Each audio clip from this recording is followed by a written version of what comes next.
आज हम आपको सुनाते हैं कि ऐसी घटना जो व्यक्ति अपराध करने के बाद भी समाज में खुलेआम घूम रहा है और जिसके साथ अपराध हुआ वो हॉस्पिटल में तड़प तड़प के जान दे दी। हाँ तो चलिए शुरू करते हैं। एक शहर था जहां लोग रोज की तरह अपने काम पर जाते थे। उसी शहर के एक बड़े सरकारी अस्पताल में एक युवती काम करती थी, सीधी, मेहनती, अपने भविष्य के सपने देखने वाली। उसकी जिंदगी बिल्कुल सामान्य थी जब तक एक रात ने सब कुछ छीन नहीं लिया। ड्यूटी खत्म होने के बाद अस्पताल की इमारत लगभग खाली हो चुकी थी। गलियारों में सन्नाटा था। उसी सन्नाटे में एक ऐसे इंसान ने, जिस पर किसी का ध्यान भी नहीं जाता था, उसकी जिंदगी पर हमला कर दिया। वो बच तो गई, लेकिन सच कहें तो उस रात के बाद वो कभी सचमुच जी ही नहीं पाई। उसके शरीर ने सांस लेना जारी रखा, लेकिन उसकी दुनिया वहीं रुक गई। दिन महीनों में बदले, महीने सालों में, और साल एक ऐसे लंबे इंतजार में बदल गए जिसका कोई अंत दिखाई नहीं देता था। अस्पताल के एक कमरे में उसका बिस्तर लगा रहा। मशीनें, दवाइयाँ, देखभाल, उम्मीद, सब चलता रहा।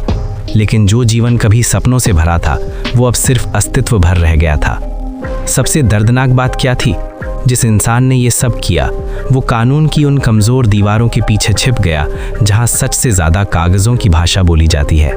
जांच में कमियां रहीं, सबूतों पर सवाल उठे, धाराएं हल्की हो गईं और अपराध की असली क्रूरता कानूनी शब्दों में छोटी कर दी गई। नतीजा, जिसे एक पूरी जिंदगी की सज़ा मिलनी चाहिए थी, वो कुछ साल बाद फिर समाज में लौट आया। उसने अपने लिए नया जीवन बना लिया, घर, परिवार, दिनचर्या, आज़ादी, सब कुछ। और उधर जिसके साथ अत्याचार हुआ वो बिस्तर पर पड़ी रही। एक दिन नहीं, एक महीना नहीं, एक साल नहीं, बल्कि जीवन का सबसे लंबा हिस्सा। समय बीतता गया, सरकारें बदली, कानून बदले, लोग बदले, शहर बदल गया, लेकिन उसके कमरे की खामोशी नहीं बदली। कई साल बाद कुछ लोगों ने कहा, क्या ये जीवन है? क्या केवल सांस लेना ही जीना कहलाता है? क्या इंसान को दर्द से मुक्ति मांगने का अधिकार नहीं होना चाहिए? लेकिन यहाँ भी कानून रुक गया। फैसले आए, बहस हुई, दलीलें दी गईं, पर राहत फिर भी पूरी नहीं मिली।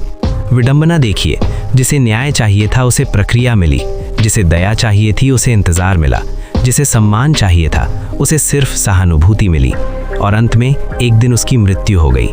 कहने को ये प्राकृतिक अंत था, पर सच ये है कि उसकी जिंदगी बहुत पहले ही उससे छीन ली जा चुकी थी।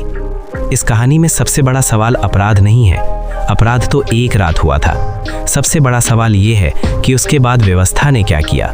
क्या न्याय सिर्फ फैसले का नाम है, या न्याय का मतलब ये भी है कि पीड़ित को सम्मान, राहत और समय पर अधिकार मिले? जब अपराधी कुछ साल में बाहर आ जाए और पीड़ित दशकों तक दर्द में पड़ी रहे, तो क्या हम सचमुच कह सकते हैं कि कानून ने अपना काम किया? कभी कभी अदालतों से पहले समाज को आईना देखने की ज़रूरत होती है, क्योंकि कुछ कहानियों में अपराधी सिर्फ एक व्यक्ति नहीं होता, पूरी व्यवस्था होती है। और तब सवाल उठता है, असली सज़ा किसे मिली? तुम फैसला करो, जिसने हमला किया या जिसने ज़िंदगी भर इसकी कीमत चुकाई।